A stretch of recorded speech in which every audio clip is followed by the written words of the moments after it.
Market Musings podcast with Fairbairn and Russell.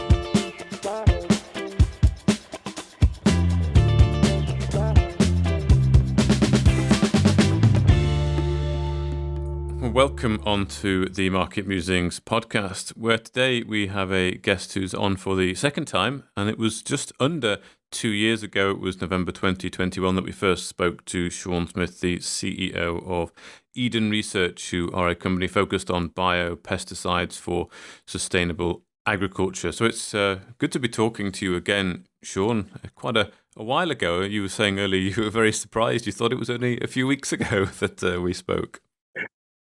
Yeah, I think I'm still suffering from some sort of COVID time dilation effect. I'm not quite sure, but yeah, no, time flies when we're having fun. And good morning, and thanks for having me on.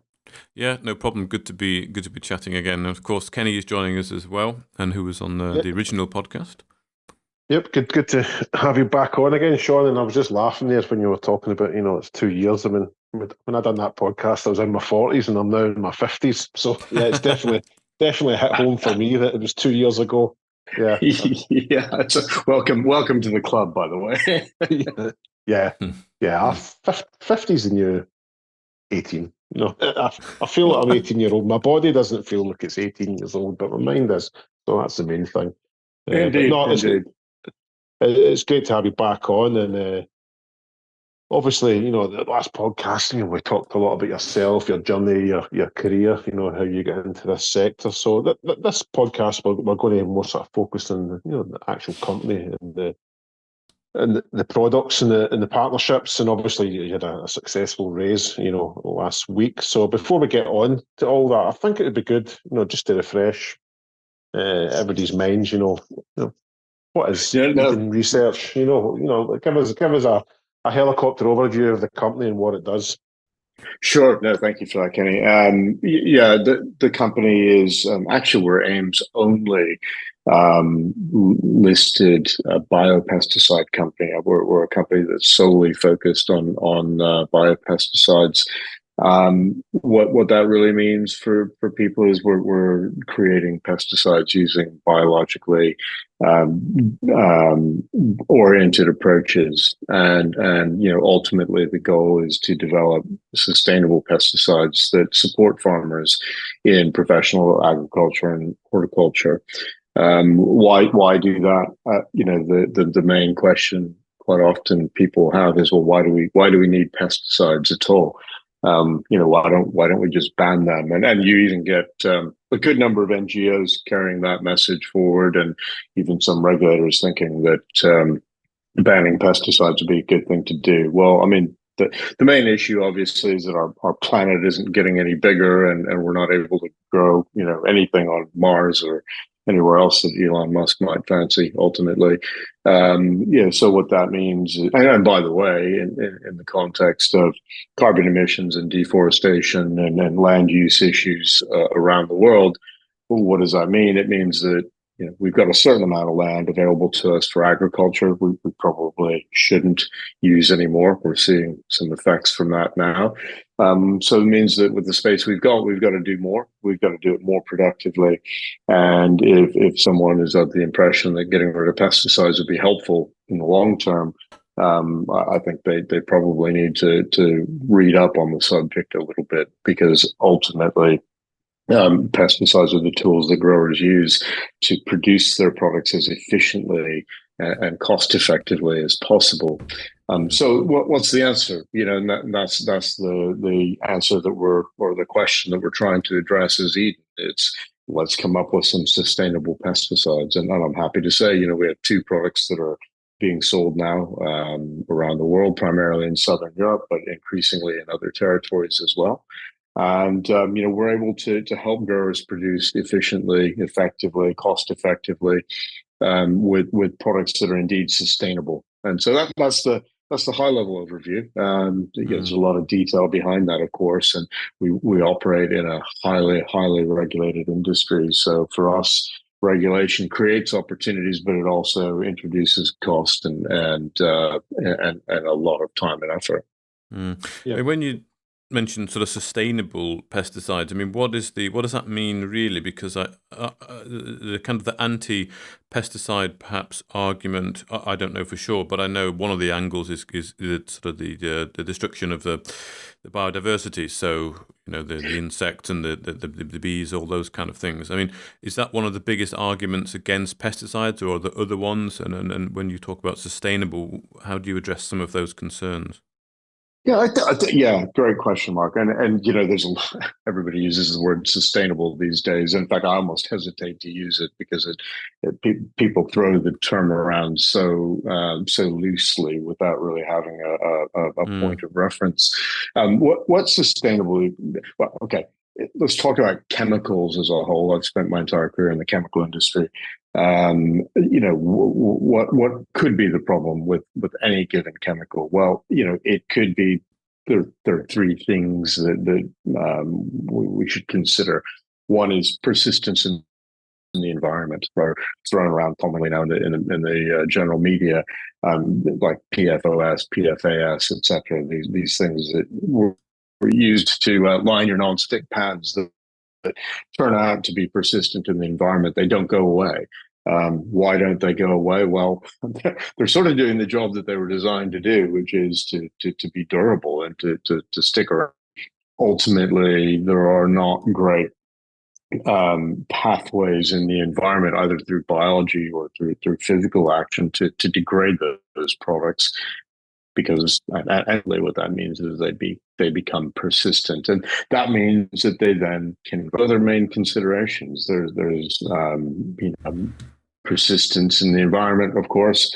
There's bioaccumulation, so that's not just accumulation in the environment, actually in animals, plants, and humans. And we see examples. The chemicals that I mentioned to you a little while ago are good examples of chemicals that are at least suspected, if not demonstrated, to be bioaccumulative. And so that means that organisms don't have biological mechanisms for clearing those. And then, of course, the last concern is toxicity. And toxicity is, it's obvious what that is. It has a very deleterious effect on biological organisms, whether they be, worms or bees or humans, in the full spectrum in between. And so, what does sustainable mean?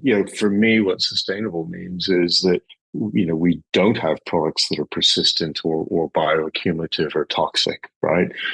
We have products that do the job that they're designed to do, and then they go away, if you will. What does that mean? Well, it means they're degraded in the environment. And why is it that our approach to this means that our chemicals can be degraded in the environment, whereas there are others that can't be? Well, we're using natural chemicals, if you will. Natural meaning the three active ingredients that we have spent our entire lives working on, if you will, as a company, are produced by plants themselves. And so, question, why do plants produce chemicals? Well, there's a lot of reasons. We as humans also produce chemicals in our bodies. So, the word isn't to be feared that this is a normal thing. These molecules are produced by plants as defense molecules. So plants do have an immune system, and these molecules make up part of that immune system. They can be repellents, they can be attractants, they can be, bactericides, fungicides, insecticides. Plant chemicals in the process of their survival and growth. So we've taken three of those. We've developed products that are based on those, and we formulate with those three active ingredients and also sustainable microencapsulation system to help us solve problems that affect farmers. And that's kind of it in a nutshell. So what does sustainability mean? It means we do the things that farmers need to have done so that they can be efficient and productive, and by the way, that they can make a living, without undue cost ultimately. And that's really the focus. The products that we have are environmentally friendly. The regulators require us to prove that. This isn't just take my word for it. It's we spend a lot of time doing is proving, one, that our products work, because some regulators require that we prove that they work, and two, we have to prove that they're safe for obvious reasons. And that bar is getting higher and higher all the time. Yeah, Sean, before we take a deep dive into the product suite that Eden has, obviously, the market for crop protection must be huge. I mean, I think the world's due to peak at 9 billion people, so I mean, the market's just got to be insane. The market for crop protection products is huge, and depending upon who you listen to, let's use the number, 75 billion dollars a year. The biopesticides portion of that is just over, it's estimated to be just over 11 billion in about 2 years' time, and it's growing rapidly. So why are biopesticides growing so rapidly? I can actually also explain what biopesticides actually are. But let's just answer the question first. Why are they growing so much? It's because farmers recognize, of course, that they have to have a way of solving their problems, whether they be insect problems or pest problems, disease problems, or birds or parasites, and ultimately. Regulators around the world, even consumer sentiment is driving regulation, and regulators are saying, right, we need more sustainable products. We need products that are less harmful to the environment and to humans and to the plants, et cetera, et cetera. And so biopesticides are an approach to that sustainability challenge. And so what is a biopesticide, really briefly? It's taking a biological approach to crop protection. That's really the way to look at it. So what's a biological approach? Well, in our case, we're using plant-derived active ingredients, the molecules that plants themselves produce. And there are others that are taking a similar approach. There are also ways to design proteins or peptides to tackle some problems like that. There are organizations that are using microorganisms, or indeed one that I always really like, which is, and I think is fascinating, using natural predators to target other insects that turn out to be pests. There are challenges with all of these, right?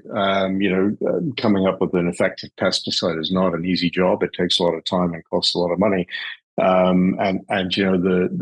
These systems are very complicated. It's not dissimilar to human health.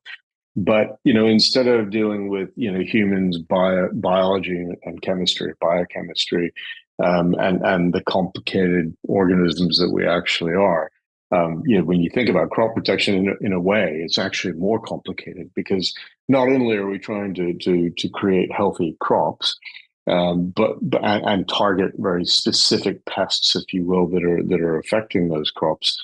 But we're dealing with the environment, weather. Variability inherent in nature. So it's sort of weather meets biology meets chemistry meets humans and weather, and you can imagine it's a complicated cocktail, which is partially why it's hard to do what we do. But it's a challenging industry. There's strong demand for these kinds of products, and I think the world isn't going to go back to the days where there wasn't regulation of pesticides, or there wasn't adequate regulation of pesticides. We're only going forward with raising the bar constantly, and in some respects that's a good thing, and in other respects it's a challenge for the industry. It's a challenge for farmers. If we just move on a little bit to talk about the products then, or the suite of products that the company has here. There are a few different products, aren't there, and different applications for them. So, I wonder if we can just start by talking about the Ecovelex product here, and you can tell us a little bit about what that is, how it works, and sort of how it came about. Yeah, thank you. No, it's one of my favorite topics at the moment. So Ecovelex is a product that we've been developing really in earnest for the last 3 years with Corteva. If you don't know who Corteva is the merged agriscience business of DuPont and Dow. So a good number of years ago, DuPont and Dow merged their businesses, and they then took their agri-science businesses, which range from crop protection chemicals to seeds. They're one of the largest seed companies in the world, to lots of other inputs and services, etc. They combined those. They created a new entity called Corteva, and so there are a partner of ours in the development of Ecovelex. And in fact, we've broadened that relationship quite a lot over the course of the last 3 years to now include where they act as our distributor for our product Mevalone in France, for example. And hopefully that relationship will continue to uncover opportunities and some productive collaboration. So what is Ecovelex? Well, it's an ingredient that goes into seed treatments. And so the next logical question is, what's a seed treatment? Good question. It's a coating that goes on seeds that is intended to give that seed its very best start in life. And so what goes into it, you can imagine this like a coating, like if you're going to decorate your house. They're very similar to those kinds of coatings. They have lots of different components that go into them. They're very highly engineered to give the effect that they're intended to give. They're studied at great lengths to ensure that they're safe for the environment, safe for crops, safe for farmers, but that they do the job that they're intended to do, meaning, ensuring that seed, and to remind you, seeds are the most expensive input that farmers have. So you want to make sure that if you put 100 seeds in the ground, 100 come up, and they come up as quickly and healthily as humanly possible, and that they are given that very best chance. So what goes into these seed treatments? Well, you have nutrition products, you have plant growth regulators, you have stimulants, you have insecticides, fungicides, nematicides. We'll talk about what those are a little bit later. And as it turns out, for a good number of crops, you have repellents that help protect those seeds from birds, because, as nobody's going to be terribly surprised, birds love seeds. And so if you're a farmer and you throw down 100 seeds, the last thing you want to see is a bunch of crows landing in your field and happily having a bit of a feast. And so the industry for many years has used bird repellents as a part of the seed treatment. And that's what Ecovelex is, the long and short of it. So how does that work? Ecovelex is composed of a combination of active ingredients that are derived from plants, the very same active ingredients I mentioned to you earlier, that happen to give off an objectionable odor to birds, and that also happen to taste bad, if you will, if a bird picks up the seed. And so it's that combination of giving off a strong odor that birds don't find pleasant, and that also, triggers a response in their mouths when they pick up a seed, if they happen to pick up the seed. And that it triggers a very specific receptor that creates an effect a bit like eating a chili would, right? So there's a very specific, we know how it works. There's a very specific receptor, and the idea is to get the birds to leave the seed alone, basically, and that's what we're doing effectively. So this is a great area where regulation affects the pace with which we can get this product to market. But it's also created the opportunity for us, because regulators in Europe are in the process of banning the incumbent product. And the incumbent bird repellent product is, as I said, in the process of being removed from the market across Europe and likely elsewhere in the world, primarily because of those concerns that I mentioned earlier that are associated with conventional pesticides quite often.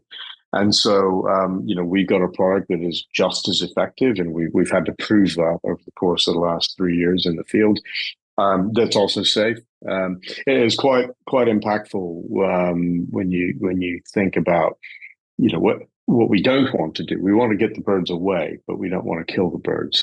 And some of the past products that have been used in seed treatments can have a negative effect on birds, for example, if the birds eat the seeds. And so what we really want to do is create a situation where we just want to give them the encouragement that they need to go off and find another food source. So find something else to eat, leave the farmer's seed alone, and everybody can be happy. Yep. Okay. And I'm just catching up on some of your recent news as well, Sean, and obviously you guys have just received your sort of first major order for this product line. Yeah, that's right. I'm delighted you mentioned that. We announced relatively recently that we've received our first order for the product. To kind of explain where we're at in the process, I've mentioned several times the bane of our existence, but also the generator of opportunity, which is regulatory. And regulation in general. And Europe is probably the most difficult regulatory regime to operate in. And this opportunity has been created in Europe initially because the regulators had said that the incumbent product has to go. So there we are working with Corteva trying to replace it. What we have done is we have prepared a full registration dossier that's sitting in the EU right now being reviewed. And in addition to that, a number of farming groups in the UK, but also in other territories across Europe, have petitioned to the regulators to allow the emergency approval for Ecovelex in those countries. And that's the way it works in most countries across Europe, is that the companies can't really apply for this, but farmers who recognize the need to repel birds have. And it was certainly the case in the UK, where we had a number of growing groups writing to the Secretary of State, to the Minister for Farming and Fisheries, saying, please approve this product because we need it. And if we lose the incumbent product, we're not going to have anything to repel birds. And if we don't have anything to repel birds, growing maize becomes unviable. And it is as stark as that, I'm sorry to say. So although that's a horrible thing for farmers, for the companies that are trying to solve those problems, it's a great opportunity. So in advance of any possible granting of emergency use permits, we decided with Corteva we needed to sort of be in it to win it, if you will. And so if we didn't have inventory, we weren't going to be able to meet the kind of treatment window that arises upon receipt of emergency authorization. So we agreed we would make a quantity of material. They agreed that they would take a minimum quantity this year and next year, so that we're sure to have the inventory on hand. And that if we are granted the emergency approval, we can push the button, ship the product, get the seed treated, and get it into farmers' hands in very, very early 24, so that they're prepared to drill those seeds as soon as possible. So the supply chain isn't terribly long or complex, but things take time, and it's very difficult to accelerate that. So we needed to make sure that the Ecovelex was produced, that it was goes through the quality process and is available. So that's why that order took place, and we anticipate further orders from Corteva. We are very hopeful that we'll receive emergency approval, at least in one country. I don't know whether we'll get there everywhere. Emergency approvals are something that the regulators don't particularly like. As the name implies, they're only granted in what's deemed to be an emergency, where there aren't deemed to be other suitable alternatives. So we'll see. So I'm going to use an American football comparison here, but they're very much a Hail Mary pass. So it's a long throw into the end zone, and you hope the receiver is able to get their hands on the ball. That's what we've done in this case, and with a bit of luck, we'll be very happily solving this problem in a sustainable way and a very effective way for farmers in at least one country this year, and we'll do the same thing again next year if we have to. So. The full registration process takes 18 to 24 months. It can actually take a little bit longer. It can actually happen a little bit quicker. It very much depends upon the actions of the regulator. But the regulator right now is going through the full registration dossier. And once we have that, I think it's a 10-year approval that we'll have at that point, and then we'll have to renew that product as well. Yep. So that's where we're at. That was what the order was about. And I'm happy to say this is a product that I'm going to fly the flag a little bit, although that might be a bit ironic because I'm American. But I've lived here a long time, so I've started to enjoy the weather sometimes. The long and short of it is, this is a product that we developed in the UK at our offices just outside of Oxford. And our team here on the ground developed it. We worked very closely with Corteva, but we did the formulation work and we've done the registration work. And we're helped quite a lot by Corteva. They're, as you might imagine, a very capable organization. They've been a very good development and commercial partner. And the product has been produced in the UK through a contract manufacturing organization that we use. So we're very pleased to be able to say this is a real homegrown solution. I'm not sure that'll carry any weight with regulators or even with the government ultimately. We'll have to see, and I think it's fair to say, that's only so important. But hopefully it's useful, and people can see that there are some great examples of great British companies doing really good stuff. So, perfect. I mean, before we move on to Mevalone, I'm assuming you guys have got kind of first mover advantage then in this market, because obviously, as you say, it's a kind of the regulators want to ban instantly, but somebody to move quickly, Kenny, it's a very good point, and having a first mover advantage is absolutely a real thing.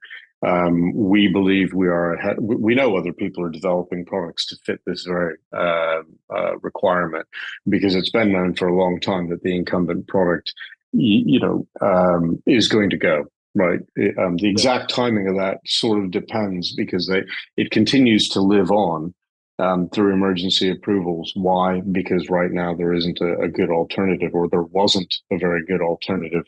But even today, because we don't have our registration yet, we're kind of waiting in the wings. So yes, it'd be very nice to get a first mover advantage. We believe we're well positioned to get that. Working with Corteva, they are one of the largest seed companies in the world. So not only are they selling seed treatment products to other seed companies, but Pioneer Seeds is one of the largest players in the industry, and they're part of Corteva. So we've got a captive audience there, if you will, and the guys there on the ground, working the seeds business are massively supportive. They're chomping at the bit to get their hands on this product, which is it's nice to have, and it's nice to hear the voices of support we're getting from a lot of people for this product. Indeed. Excellent. Yeah, no, that's very good to hear. And the regulator, just finishing off on this, is an EU-wide regulation, this emergency that will go through? No, so the full authorization is EU-wide, right? So and then of course there's the UK. Which is now outside the EU which is system. Now outside, yes. Yeah. Which, by the way, without being political about it, because I definitely don't want to enter into one of those conversations again. I mean, the EU is a different system now than the UK. The UK, is doing its own thing, and that honestly that complicates life for companies like us, because it's a completely separate regulatory regime, and we have a good constructive relationship with them, and I think they're trying to be as helpful as they can be, but they've got a job to do. And we want to help them do it, but their job isn't to do what we ask. It's to do the right thing and to follow the letter of the law. So there we are. In the EU, the way the process works is there's one rapporteur member state that reviews the application for all the member states. But this is the full authorization. Emergency approvals are done country by country by country. So the UK has a separate process. Each EU member state has a separate process. We, as a company, have been quite successful in securing emergency approvals for both Mevalone and Cedrox. We've had a little bit of a tougher ride in the UK, and we're hoping that through constructive dialogue and good communications, we'll be able to get a bit of an easier path, or not necessarily an easier path, but a path that gets us to where we would like to be and where farmers would like us to be. Okay, but the product is effectively it's tested, it's ready to go. And really, the last hurdle, if you like, is this emergency approval. Absolutely, yes, correct. So you can't. Just reading the RNS there, you're not actually saying which jurisdiction it's in. I guess you can't comment on that. Is that the case? No, I can't. Well, I can. We've applied for emergency approval and full approval in the UK, and we have applied for emergency approval in Italy, and Okay. we haven't said what else we've done, but I probably wouldn't, just for commercial sensitivity reasons. But in any case, it's pretty well known what we're trying to do, and there's no great secret in it. But I think. The long and short of it is, we have a couple of opportunities where the incumbent product is under even more regulatory pressure, and farmers have a real need for the product, and we're trying to address that need in those countries sooner rather than later. And so, if we're not successful with this Hail Mary pass this year, I believe the intention will be to go forward again next year. And again, that's all dependent upon whether farmers are supportive and want to do that or not. But, we've had really good support in the UK from a good number of well-recognized growing groups. We've had letters of support from the Maize Growers Association, for example, and then some of the other organizations that you would expect to be involved have also been quite supportive, and even a company whose business is biogas wrote to the minister for asking for support for Ecovelex. So it's been nice to see the industry support, and yeah, we'll get there when we get there. What I quite often say is, it's not a question of whether we'll get there. It's really a question of when. And a lot of that is out of our control. Yeah. Even if you don't get that touchdown, Sean, as long as you get a first down, that's all that matters. And you keep moving up the field. That's it. Yeah, I completely agree. And yeah, that is it. Football is a game of play by play. It's a game of a series of plays. And registration is very similar, actually. I'd never really thought about it that way, but it's absolutely right. Definitely. All right, moving on. Mevalone, a different type of market. Can you give us an overview of this product as well?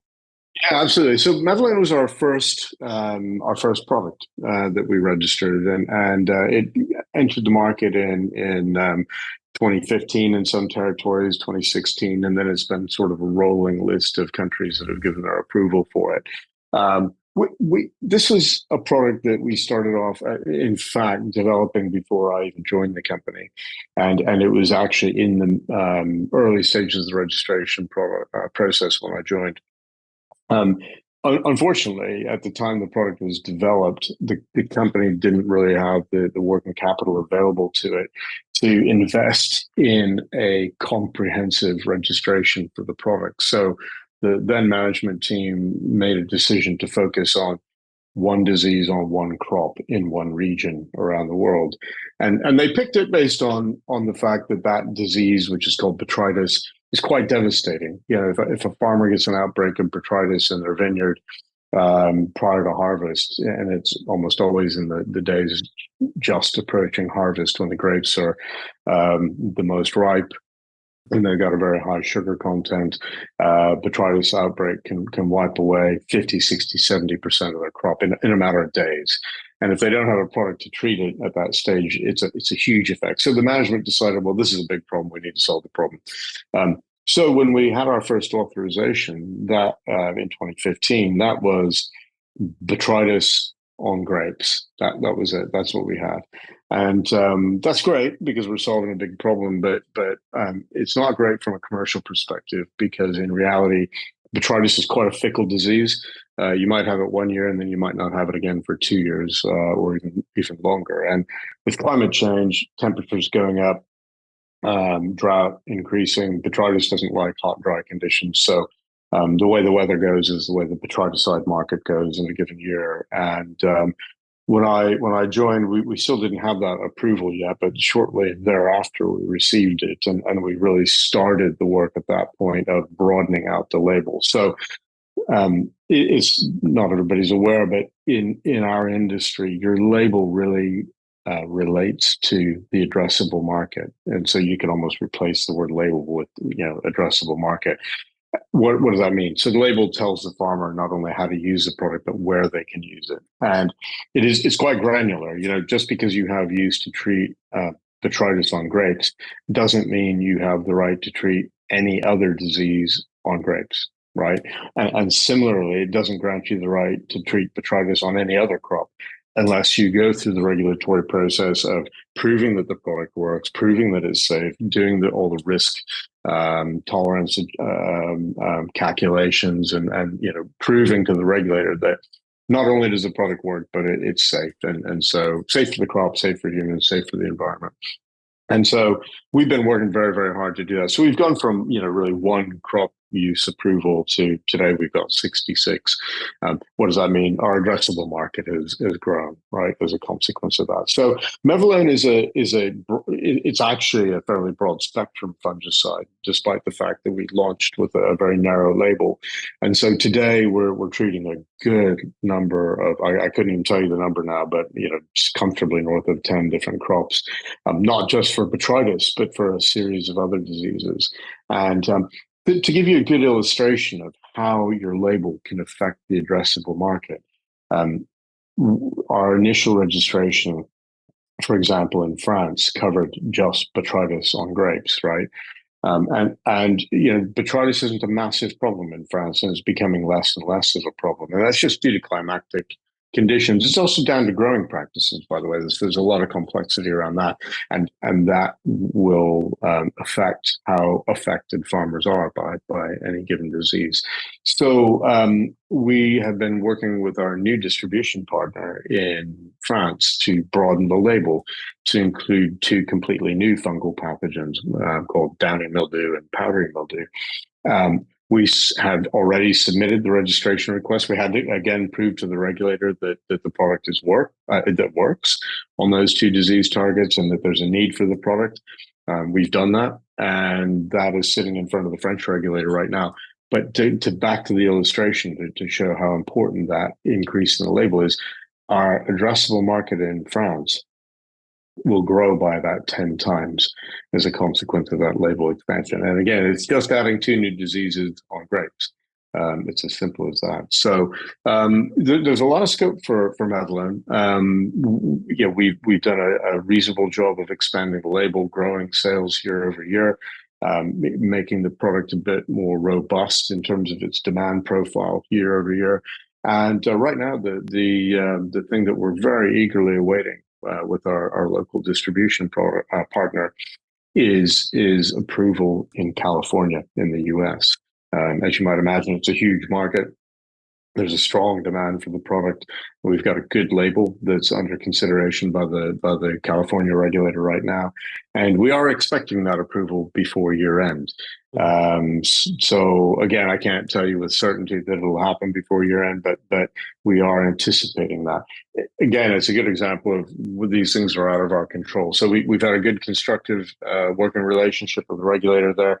There's been a lot of administrative back and forth on things, but we are expecting that approval before the end of the year. We already have approval in California for our second product, which is called Cedrox.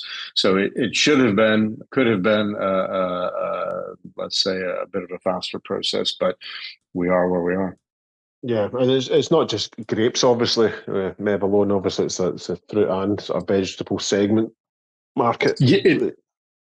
Yeah, no, absolutely. So we're now selling Mevalone for use on cucurbits, so melons and courgette and cucumbers, etc. And we're also selling it to lettuce is another good example. We're also selling it to treat different diseases on those crops. So we have, for example, one of the key fungal pathogens that causes your lettuce to go brown. That's just one example. So, and we're working very hard to do that. So in France, when we get as soon as we get powdery mildew and downy mildew on the label, the very next thing we're going to do is expand the list of crop targets. So we're moving well beyond grapes. And sometimes these are huge opportunities. Other times they're just sort of rounding out the use of the product, and you're improving the usefulness of the product to farmers. So you can imagine with your home garden, if you have a product that just works to, let's say, kill ants, but you can't use it to do anything else, it becomes a bit of a nightmare in your shed, right? You suddenly have 15 products sitting on the shelves, and for a farmer, we're talking about vast quantities of pesticides, and by the way, a huge investment in from a cost perspective to treat significant hectareages. So we want Mevalone to have the biggest label it possibly can, and that's where we're working with our partners to make that happen. Excellent. Sounds Excellent. like you're busy with that anyway. Yep. Sorry, Mark, I'll let you crack on. No, indeed. No, it's good to hear all about the products and the different stages they're at. I'm sure we could almost spend a bit of time talking more in detail on each of the products and the applications of each of them and how they can be applied and what the market is. But I mean, we are already up on about 40 minutes or so here on this podcast. And I do definitely want to touch on some very recent news only a few days ago with the company. You actually raised quite a significant amount of money, didn't you? It's a shame we didn't get to the 10 million. It's 9.9 million. Yeah, I was going to say I'm going to be very grateful for what we were able to raise, Sure. and we're pleased with that. But yeah, gross proceeds were 9.9, and it would have been nice to get to 10. We had really strong demand from, in particular, EIS and VCT investors for this round. So the history of this was we began working with what's now Cavendish, but formerly known as Senkos, with the very beginning stages of the summer, and what we were looking to do is I mentioned this order that we had from Corteva for Ecovelex. We were anticipating that order, and again, the order was to make enough Ecovelex so that we could, again, be in it to win it, if you will, if we did get emergency approval. So we were looking at our cash position. We always knew we were going to be getting quite tight toward the end of the year with a more positive outlook as we entered into 24. But as we were looking at the cash position getting tighter and tighter, and then looking at this opportunity to produce product, we thought, we ought to go to the market. We can manage this, but it does get uncomfortably tight at that point. And we don't want to be in a position where we have to raise money. We want to be in a position where we want to raise money to fund what we're doing. But when you're in a situation everybody knows where you need money, then life is more complicated, right? It's sort of blood in the water time, and we don't wind up getting the kind of price in the market that we and our investors would expect to see. So we decided we would go after it and use our authority to provide us with the working capital to fulfill that order and provide a bit of buffer in the event that some things that we anticipate happening take longer than we would anticipate, and that's almost always the case with regulatory. So we sat down with Cavendish, said, what are we going to do? And they said, well, we think you ought to raise, we think you should raise more. Of course, they would say that. They're brokers. And we said, okay, we can always use the money. There's no question about that. But the market conditions are not very favorable, as everybody knows, and pricing valuations at the moment on AIM are painful for everybody. And we really are always mindful of dilution. It's not something that we don't want to dilute our shareholders. We don't want to dilute ourselves as directors who all hold reasonable positions in the company. And so we decided that. Right. Well, let's see what the tolerance is and the interest is from EIS and VCT investors. And in fact, Cavendish made a very good point, which is, if you only look to non-EIS and VCT investors, you're going to frustrate or anger your largest shareholders, who are EIS and VCT funds. And so we did the rounds. Long and short of it is, we did the rounds. There was really strong interest expressed. We probably could have. Well, we certainly could have raised more. We wound up having to restrict the demand from some of these aspiring investors because we had a kind of a limit on what we could raise. And so. We're really happy with the outcome of that. Obviously, we raised it at a very slight premium to the last fundraise in extremely difficult market conditions with great support from existing investors. So we saw folks like Gresham House and also Amati increase their positions. We also saw two brand new funds come in.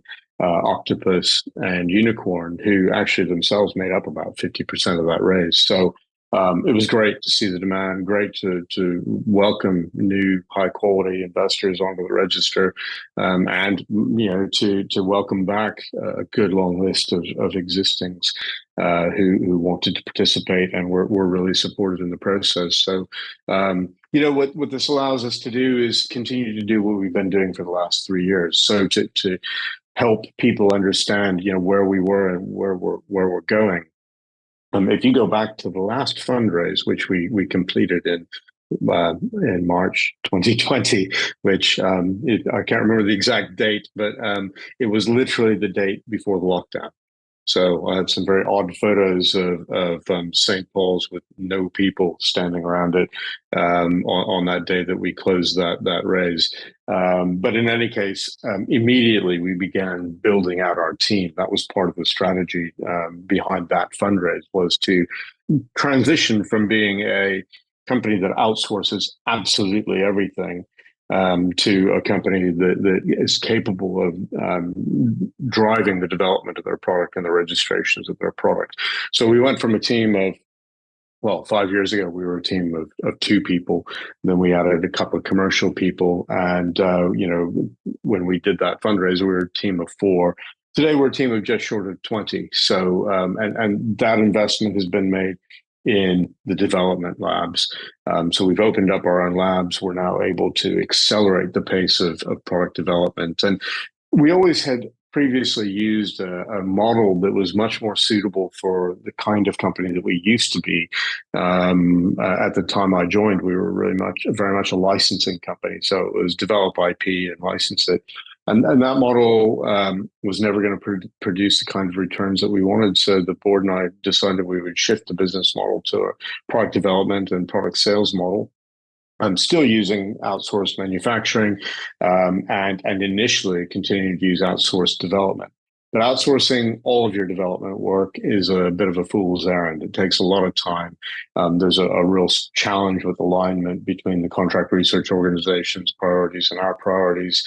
And, I had been working toward building a team that we could rely on to get our products to market as quickly as possible. So we're not really involved, despite the name, we're not really involved in basic research. We do development. We take our delivery system that we've developed, and we take our 3 active ingredients that we've registered, and we make them more useful. And so Ecovelex, for example, is an evolution of our first product, Mevalone.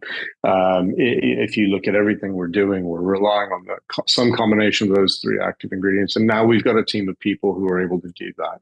And so that's what this fundraise was about. It was about being able to continue with that level of resourcing, to strengthen our commercial team, and to really continue with our foot on the accelerator.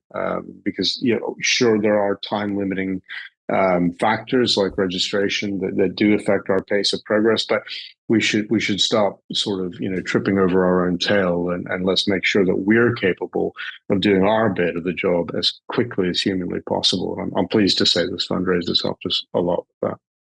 Yeah, it's definitely an amazing result in these markets. It's £10 million is a tremendous amount. Just to finish off, you've got one final product in your portfolio, and this is more. I mean, the first one was to repel the birds. The second one was more of a kind of sort of fungicide, but this is more like a root treatment or to stop root disease. Yeah. Cedrox. So Cedrox is a nematicide. I did promise to come back to the riveting target of nematodes. Nematodes are basically soil-dwelling pests, some of which are plant parasites. So they and you don't see them because they're microscopic. But oddly and somewhat terrifyingly, if you took some soil from your back garden and looked at it under a microscope, it's slightly terrifying when you can see these little nematodes, because there are billions of them. But the parasitic ones affect crop yields. They affect crop health. And so what happens is they feed on the root system, they dwell within the root system of the plant, and they affect its health in general. So Cedrox is technically our second product. We did a deal back in 2016 with Eastman Chemical, which has a crop protection business, some of which involves soil health. And we partnered with them to bring this product to market in 29 different countries around the world. So Cedrox, we're making good progress with that product. We're back to making good progress with that product after some manufacturing challenges, which I'm happy to say are resolved. Thanks to our team, and we're getting on with it. So quite excited about the future for that product, because of course we also have registration in the US for that product, where the market is even bigger. And we see some real opportunities to continue to expand the label there. And in fact, Eastman, speaking of emergency approvals, had a nice emergency approval this year in Italy for use on a completely new target, which is a soil-dwelling larval stage of an arthropod.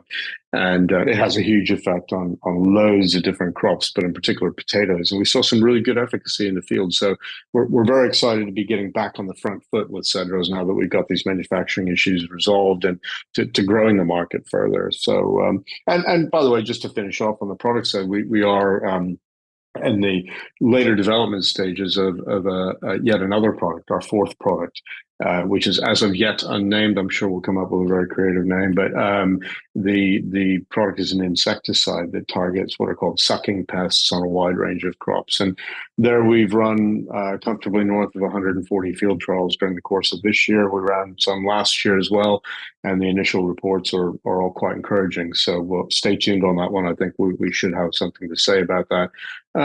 Probably early in 24, as we analyze the data from the current year and enter into commercial discussions with potential partners. Okay, fantastic. Well, thank you very much, Sean. I don't know if you want to just spend the last couple of minutes or something just giving investors a bit of an idea perhaps of what's to come. You've got a lot of firepower behind you now. You've got some orders in, waiting for a couple of hurdles. It all sounds like it's moved on an awful lot to the positive since we spoke 2 years ago here. So I mean, as a sort of a round off, what would be the focus for? I mean, let's not leave it 2 years until we talk again, but let's say what's the focus throughout the end of this year, and really what you'd like to achieve in 2024, and perhaps some key bits of news flow that you're looking out for that investors can also anticipate. Yeah, absolutely. And thanks, Mark. Well, so first of all, and we'll kind of cover it in the order that we talked about it. With Ecovelex, we're very much hoping that we'll receive at least one emergency authorization that will allow us to actually sell a significant volume of Ecovelex for the current year, which is basically the 2024 growing season, right? And so, if those happen, then Hail Mary pass caught, and, some great news on the back of it. It's, I don't know what percentage to assign to this, because it's all out of our control. But, if it doesn't happen, then rest assured we'll be there for the 2025 growing season, looking to sell more product in 2024 to address needs under an emergency approval that will be going forward next year. And then, of course, the full authorization. So Ecovelex has got a very promising future in front of it. Corteva is talking about the product very, very actively because of the strong demand for it and its efficacy in the field. And by the way, the fact that it's actually safe compared to past approaches, let's say. In addition to that, I mentioned the authorization for Mevalone in California. We're very hopeful that we've got a pending order for product conditional upon receiving approval in California. And that'll be great news. It'll be great to get into the California market for the 24 growing season. And we're really looking forward to that. And our distribution partner in the US is chomping at the bit. They've resourced themselves up to be able to go to market. And we've all been sitting around drumming our fingers on the table. So there's a lot of good news to come in that regard as well. And then, of course, with the insecticide, we're looking to make some announcements, hoping to make some announcements, all subject to the outcome of the trials this year, and whether we've got good trial results or whether we need to go back into the field for another season. We won't know that until the end of the year. So, that's kind of, the focus for us is continuing to expand our markets, both geographically and addressing broader opportunities in the industry with the products that we have, and we've got a number of earlier stage development products as well. So we're really looking forward to getting on with it. Frankly, the fundraise took quite a long time because of its complexity, and it's very nice to have the money in the bank. Bluntly, it's very nice to have received such strong support from shareholders and potential investors, and I'm honestly just happy to get back to the business of our business, if you will, and look forward to hopefully talking to you guys sooner than 2 years. Excellent. Well, thank you very much for your time, Sean, today, for joining us again on the podcast. And unless Kenny, you have any final thoughts, I think we can leave it there. Yeah, no, just let's not wait 2 years. Yeah, that's basically. Yeah. I don't want to be in my 60s. You know, 40s to 50s is fine, but let's not wait till I'm 60. You know? No, absolutely. Yeah, I agree with that. So thank you very much, both of you. Perfect. Thank you, Sean. Thanks. Cheers. Bye-bye. Bye. Thank you for listening to another podcast from Market Musings with Fairbairn and Russell. Tune in next time.